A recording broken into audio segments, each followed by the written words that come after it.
Guru, tolong aku. Aku sudah lelah mengikuti lomba merpati dari timur sampai ke barat.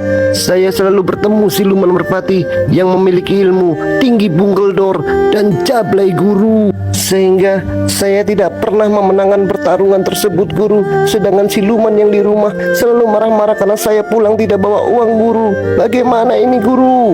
Apakah saya harus terbang ke Kayangan untuk menemui Dewa Jayabaya dan Dewa Giyu-Giyu, Guru?